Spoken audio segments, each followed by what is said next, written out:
नमस्कार, मैं डॉक्टर रमाकांत शर्मा।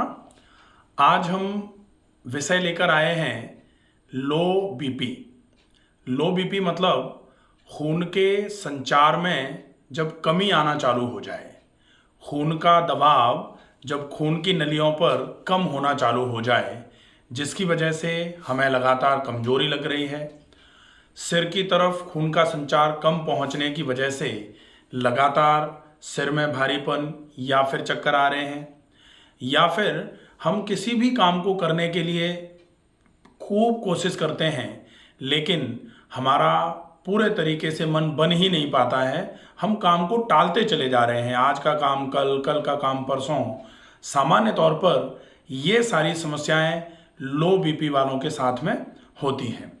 लो बीपी होने का कारण वैसे तो बहुत सारे कारण हैं, क्योंकि खून के संचार में कमी वो आती है कहीं कोई हार्ट में प्रॉब्लम है उसकी वजह से, लेकिन खून का दबाव जो खून की नलियों पर है उसका दबाव का कम हो जाना ये होता है क्योंकि आपके शरीर में खून की मात्रा जितनी होनी चाहिए, अगर मात्रा थोड़ी सी भी कम होगी तो निश्चित ही खून की नलियों पर खून का दबाव भी कम हो जाएगा, जिसको हाइपो वॉल्यूमिक हाइपोटेंशन बोला जाएगा।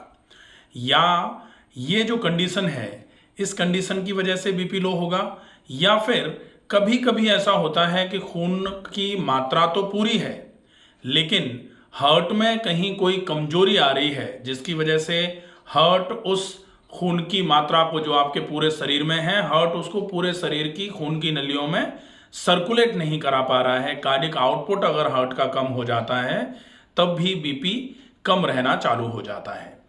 तो हम आज बात करेंगे कि अगर आपका बीपी खून की कमी की वजह से कम हो रहा है या फिर आपका बीपी कहीं आपके हार्ट की कोई प्रॉब्लम है, हार्ट की एफिशिएंसी जो है, इजेक्शन फ्रैक्शन जो कम हो रहा है उसकी वजह से भी अगर बीपी लो हो रहा है आपका, उस केस में हम बीपी को किस तरीके से नॉर्मल कर सकते हैं। सामान्य तौर पे लोग कहते हैं कि कम बीपी है तो बीपी बढ़ा देते हैं, तो बीपी बढ़ाना नहीं है, कम है तो नॉर्मल की तरफ जाना है, ज़्यादा है तो भी नॉर्मल की तरफ आना है, ज़्यादा को कम करके। तो ये चीज़ें हमें विशेष रूप से ध्यान रखनी है कि हम बीपी को कंट्रोल करने के लिए ये फॉलोअप कौन सा है, क्या क्या हमें करना चाहिए। अगर बीपी लो है तो डाइट का भी ध्यान रखना पड़ता है, आपकी लाइफस्टाइल का भी ध्यान रखना पड़ेगा आपको, कुछ हल्के फुल्के प्राकृतिक उपचार जो होते हैं उनका भी सहारा लेना पड़ सकता है। आज हम बात करेंगे योगा फॉर लो बीपी। तो योगा फॉर लो बीपी, उसमें आप कौन से आसन और प्राणायाम में कौन से प्राणायामों का अभ्यास करेंगे ये आपको बताया जाएगा, डेमो करके दिखाया जाएगा। आज हमारे साथ डेमो के लिए जो डॉक्टर उपस्थित हैं उनका नाम है डॉक्टर रामदेव जी। ये आपको बताएंगे कि किस तरीके से आप आसनों का अभ्यास करें कि आपका बीपी धीरे धीरे करके नॉर्मल रहना चालू हो जाए। तो हम देखते हैं कि कौन से आसनों का अभ्यास आपके लो बीपी को सामान्य कराने का काम करेगा। हमारे साथ हैं डॉक्टर रामदेव जी। ये आपको बताएंगे कि आसनों को करने का तरीका क्या रखना है।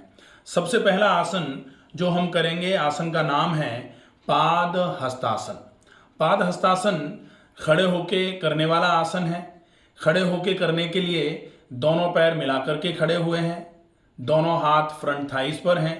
श्वास को भरते हुए दोनों हाथों को धीरे धीरे करके ऊपर की ओर उठाना है, ऊपर की ओर उठाना है। श्वास को पूरा भरा, पूरी श्वास को छोड़ दिया यहाँ पर, फिर श्वास को एक बार भरा और थोड़ा सा पीछे की तरफ बैंड किया और श्वास को छोड़ते हुए कमर से आगे झुकते हुए धीरे धीरे करके आपके हाथ आपके पैरों के पंजों की तरफ जाना शुरू हो जाएंगे।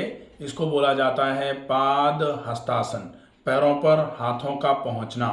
जैसे ही पैरों पर हाथ पहुंच जाएं, आप श्वसन की प्रक्रिया को सामान्य रख करके जितनी देर आसानी से रुक सकते हैं उतनी देर आसानी से रुकें।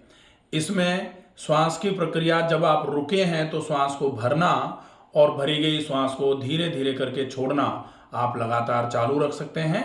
ये आपके लिए काफ़ी उपयोगी आसन होगा। अगर आपका बीपी लो रहता है, बीपी लो का एक रीज़न होता है कि आपके शरीर में खून बन ही नहीं पा रहा है, आपका पाचन बिगड़ा हुआ है, ऐसी कंडीशन में आप इस आसन को करते हैं तो आपका पाचन दुरुस्त होता है, धीरे धीरे करके शरीर मजबूत होना चालू हो जाता है और आपका जो बीपी लगातार कम हो रहा था वो धीरे धीरे करके बढ़ना, नॉर्मल होना शुरू हो जाएगा। धीरे से श्वास को छोड़ते हुए हम गए थे, श्वास को भरते हुए धीरे धीरे हाथों को पूरा ऊपर की ओर उठाना है, थोड़ा सा बैकवर्ड बैंड देना है। देखिए रामदेव जी किस तरीके से, रामदेव जी तो योगा के एक्सपर्ट ही हैं, तो निश्चित ही आपका नाम रामदेव है तो योगा के एक्सपर्ट तो हैं ही।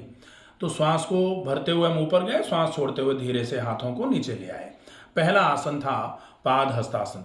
दूसरा आसन जो हम सामान्य तौर पर खड़े होकर के ही कर सकते हैं, आसन का नाम है, चूंकि हम आगे झुके हैं तो पीछे झुकने का एक आसन रहेगा। आसन का नाम है अर्ध चक्रासन।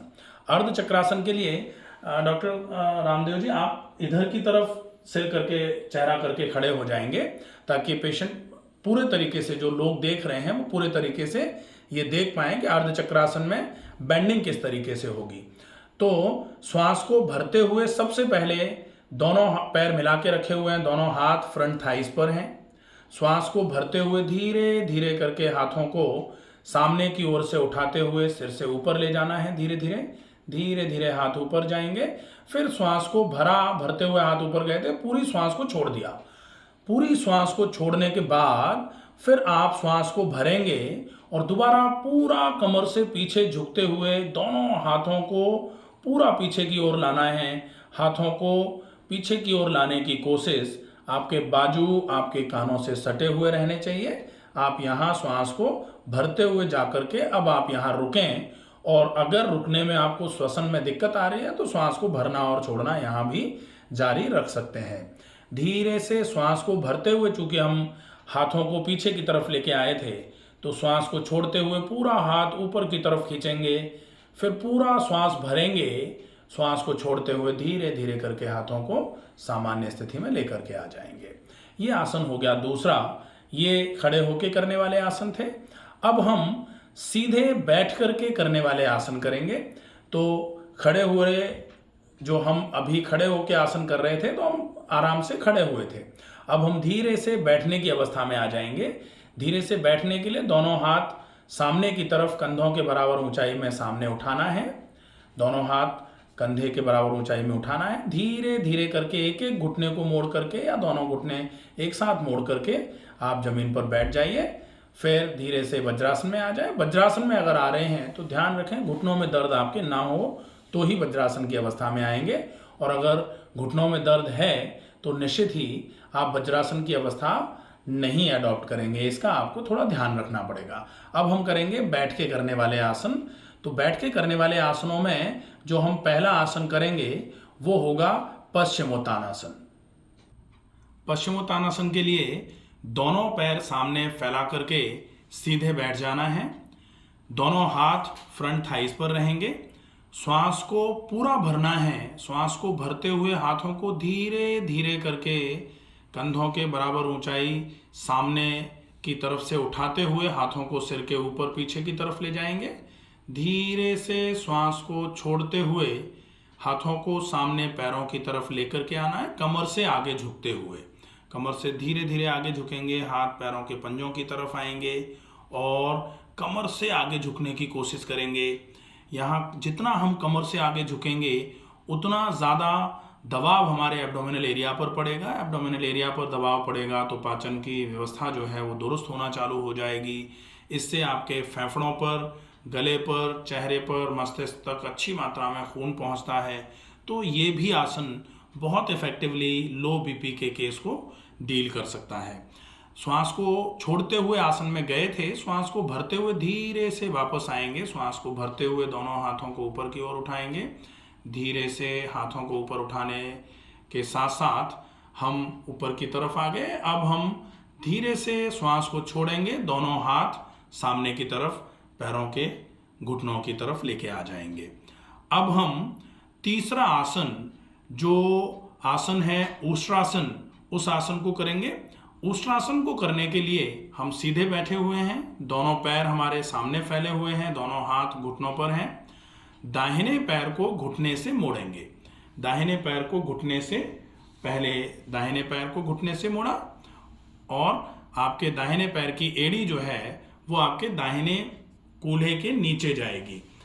हाँ, और फिर अपना दूसरा पैर भी घुटने से मोड़ना है। आपको वज्रासन की अवस्था में आना है। उष्ट्रासन करने के लिए वज्रासन की अवस्था में आना है। उष्ट्रासन के लिए वज्रासन की अवस्था में आ जाना है। वज्रासन की अवस्था में आप आ गए। अब वज्रासन से आपको धीरे से नीलिंग की पोजीशन में आ जाना है। नीलिंग मतलब घुटनों के बल खड़े हो जाना है। घुटनों के बल खड़े हो जाना है। अब श्वास को भरना है और एक हाथ को पूरा ऊपर उठाते हुए नीचे की तरफ लेकर के जाएंगे। दूसरे हाथ को श्वास को भरते हुए ऊपर उठाया और दूसरे हाथ के हथेली को जो रेस्पेक्टिव एंकल है उसके पास ले जाकर के टच कर दिया। अब आप देख रहे हैं दाहिने हाथ का पंजा दाहिने टखने पर है, बाएं हाथ का पंजा बाएं टखने पर है। पूरी श्वास को भरना है और गर्दन को बिल्कुल पीछे की तरफ लटका देना है, हैंग करवा देना है। गर्दन बिल्कुल हैंग रहेगी। अब आप कमर को थोड़ा सा आगे की तरफ धक्का मार करके पेट को आगे की तरफ लेके आएंगे। श्वास की प्रक्रिया यहाँ आपकी सामान्य रह सकती है। आप 30 सेकेंड इस आसन को करके रुकें। जब 30 सेकेंड पूरे हो जाएं तो धीरे से श्वास को पहले आपने भरा और श्वास को छोड़ते हुए धीरे से एक हाथ को पहले आगे ले आए और धीरे से फिर श्वास को भरा और श्वास को छोड़ते हुए दूसरे हाथ को भी आगे लेकर के आए।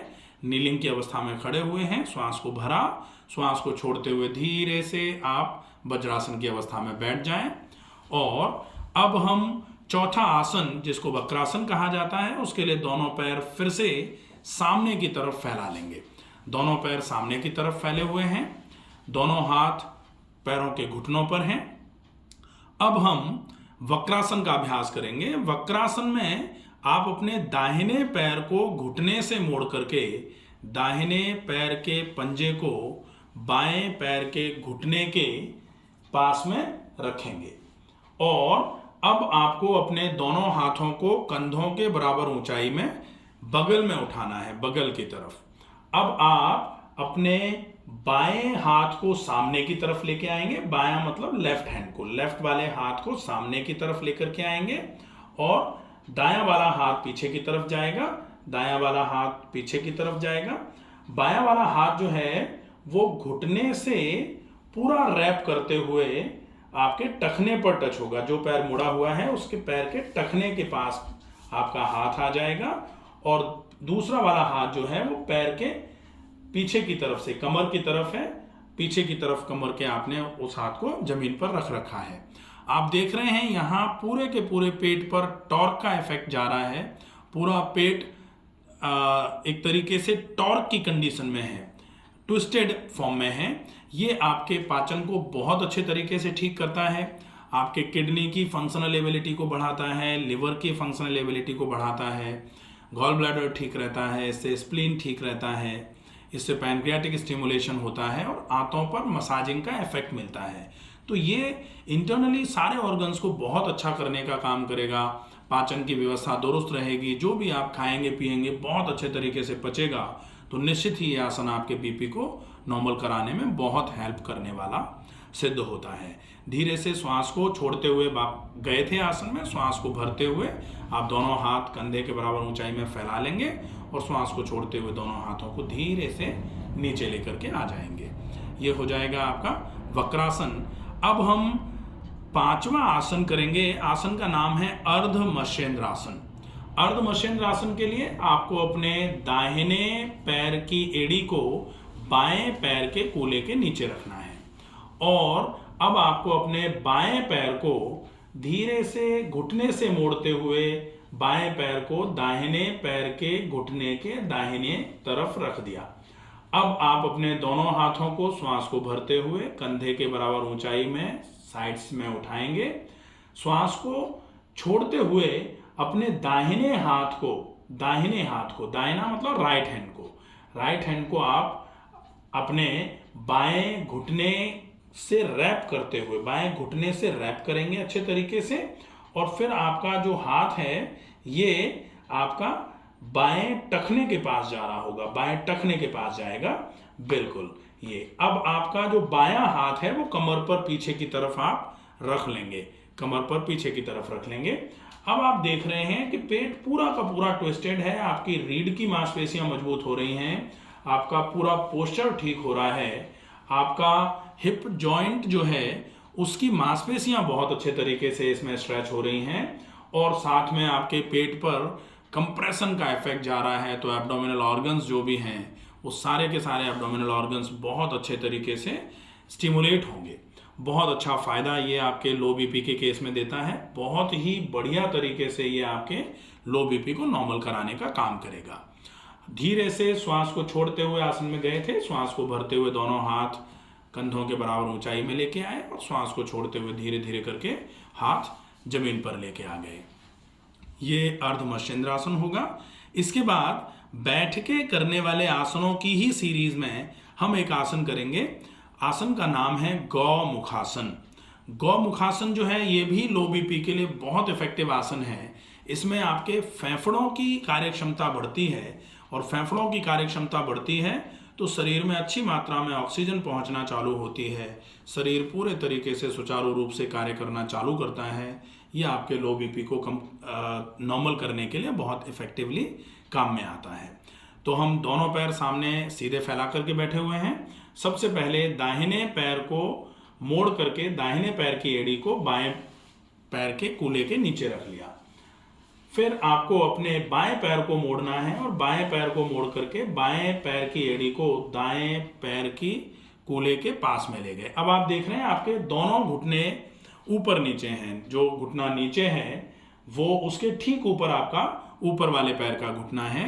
अब आप जो पैर ऊपर है उसका अपोजिट वाला हाथ, अगर आपका बायां पैर ऊपर है तो आप अपने दाहिने हाथ को श्वास को भरते हुए ऊपर ले जाएंगे, दाहिने हाथ को श्वास को भरते हुए ऊपर ले जाएंगे, और बाएं हाथ को श्वास को छोड़ते हुए पीठ पर नीचे की तरफ से ऊपर के हाथ से मिला देंगे।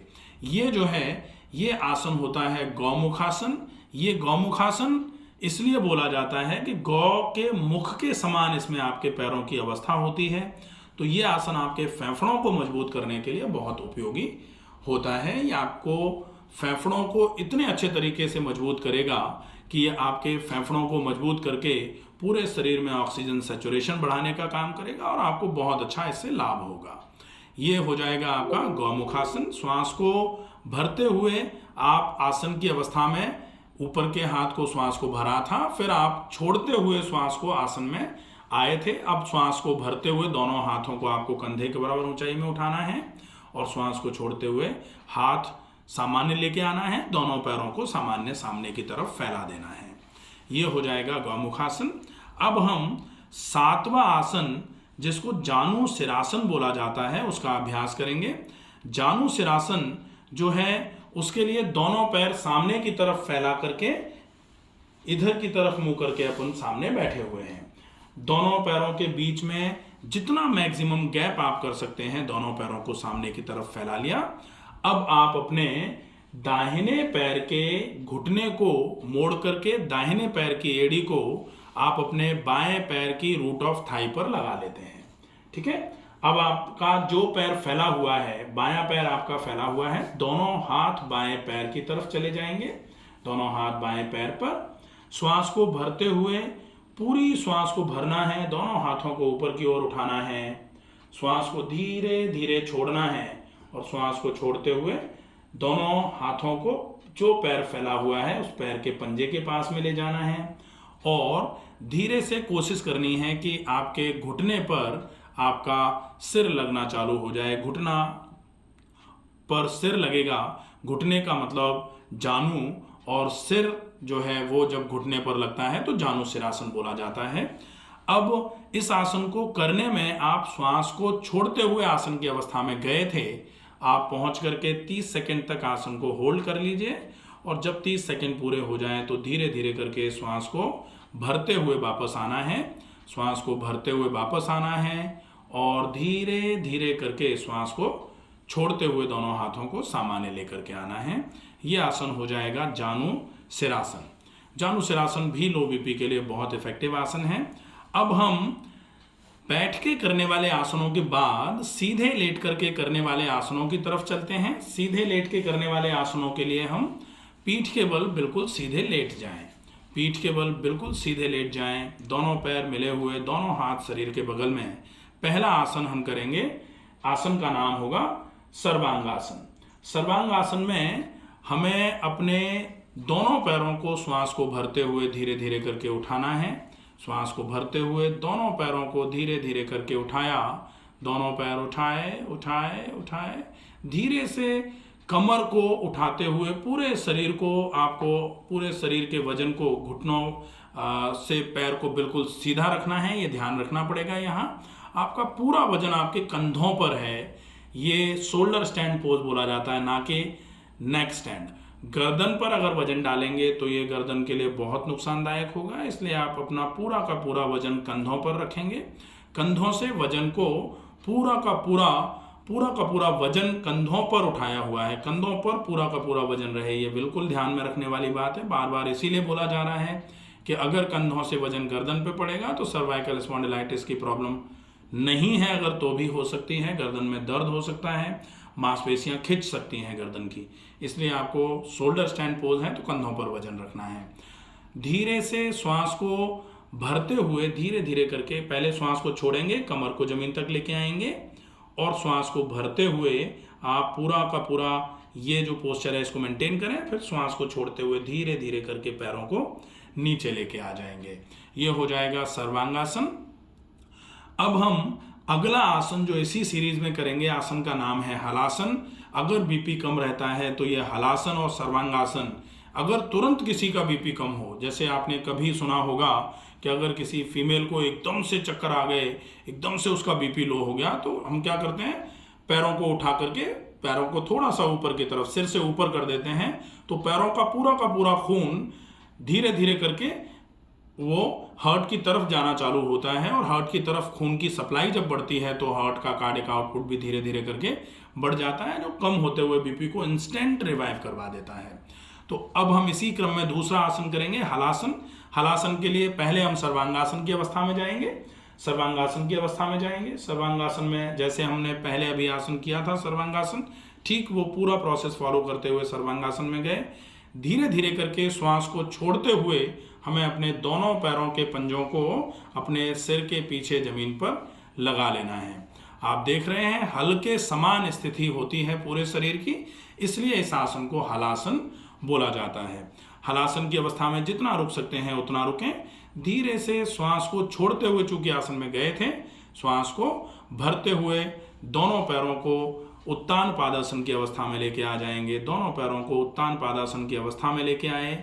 उत्तान पादासन मतलब कमर नीचे आ जाएगी और आपके दोनों पैर 90 डिग्री पर उठे हुए हैं, ये अवस्था। और श्वास को छोड़ते हुए धीरे धीरे करके दोनों पैरों को जमीन की तरफ लेकर के आना है। ये हलासन हो जाएगा। अब हम, चूंकि हमने सर्वांगासन और हलासन दोनों ही फॉरवर्ड बेंडिंग की पोज करे हैं, इसमें हमने पूरी रीढ़ को आगे की तरफ मोड़ा था। अब हम एक बैकवर्ड बेंडिंग का पोज करेंगे सुपाइन सीरीज का। बैकवर्ड बेंडिंग में मत्स्यासन। मत्स्यासन के लिए दोनों पैर फैले हुए, दोनों पैर आपस में मिले हुए, दोनों हाथों की हथेलियां जमीन की तरफ। अब आप दोनों हाथों को श्वास को भरते हुए कंधों से ऊपर की तरफ उठा करके कंधों के बगल में हथेलियों को जमीन पर रखना है। आपकी उंगलियां पैरों की तरफ रहेंगी। अब आप दोनों हाथों पर वजन देते हुए क्राउन ऑफ हेड, जो सिर का सबसे ऊपर का भाग है, उसको आप जमीन पर लगा लेंगे। जब ये जमीन पर लग जाए उसके बाद धीरे धीरे करके आप अपने दोनों हाथों को धीरे धीरे करके वजन पूरे शरीर पर डालते हुए धीरे धीरे करके हाथों को अपने फ्रंट थाइस पर लेके आ जाएंगे। फ्रंट थाइस पर दोनों हाथों को रख लेंगे।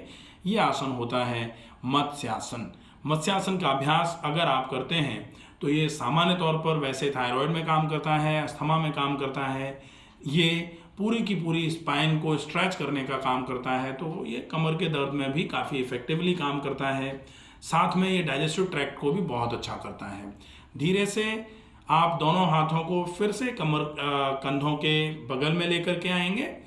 दोनों हाथ हथेलियां जमीन पर रखी, हथेलियों पर पूरा वजन लिया, धीरे से अपनी गर्दन को सीधा कर दिया, सिर बिल्कुल जमीन पर जो था आपकी गर्दन पूरी जमीन पर आ जाएगी, पूरा स्ट्रेट अच्छे तरीके से लेट गए हैं आप। श्वास को भरा और श्वास को छोड़ते हुए धीरे से आप अपने हाथों को शरीर के बगल में लेकर के आ जाएंगे। तो ये 10 आसन आपके लो बीपी के लिए बहुत ही उपयोगी साबित हो सकते हैं। अगर जैसा आपको बताया गया है ठीक उसी तरीके से आसन का अभ्यास करते हैं तो आपके कम होता हुआ बीपी जो है आपका वो लगभग 15 से 20 दिन में ही धीरे धीरे करके बिल्कुल नॉर्मल हो जाएगा। सामान्य तौर पर लोग कहते हैं कि बीपी अगर कम हो रहा है तो नमक घोल के पी लीजिए। अब नमक घोल के पीना इंस्टेंट सॉल्यूशन है। बीपी बहुत कम हो रहा है, आधा चम्मच नमक 1 गिलास पानी में घोल करके आप पी लेंगे। जैसे ही आप 1 गिलास पानी में आधा चम्मच नमक घोल के पिएंगे, आपके शरीर का ज़्यादा से ज़्यादा मात्रा का पानी आपके ब्लड के वॉल्यूम को बढ़ाने में उपयोग में आ जाएगा। ब्लड का वॉल्यूम बढ़ेगा, डाइल्यूट होकर के खून जो है ना पतला होकर के वॉल्यूम बढ़ जाएगा उसका, तो वो आपके बीपी को नॉर्मल करा देगा। लेकिन क्वालिटी ऑफ ब्लड जो है ना वो ख़राब हो जाएगा इसमें। बीपी तो नॉर्मल आ जाएगा लेकिन कमजोरी बरकरार रहेगी जैसी थी। तो वो कमजोरी अगर आपको दूर करनी है तो ये पूरे आसन अच्छे तरीके से करिए। मैंने वीडियो के शुरुआत में ही बताया था कि केवल आसन के अलावा आपको अच्छी मात्रा में भोजन और पूरे अच्छे तरीके से पूरे रूटीन का फॉलोअप करना पड़ेगा। अच्छे तरीके से भोजन और रूटीन का फॉलोअप अच्छे से करेंगे तो आपका लो बीपी जो है ना धीरे धीरे करके बिल्कुल नॉर्मल होना चालू हो जाएगा। आशा है ये वीडियो आपको पसंद आया होगा। ज़्यादा से ज़्यादा वीडियो को शेयर करें ताकि लो बीपी वाले जो भी लोग हैं वो इन आसनों का अभ्यास करके अपने कम होते हुए बीपी को नॉर्मल कर लें। स्वस्थ रहिए, सुरक्षित रहिए। धन्यवाद।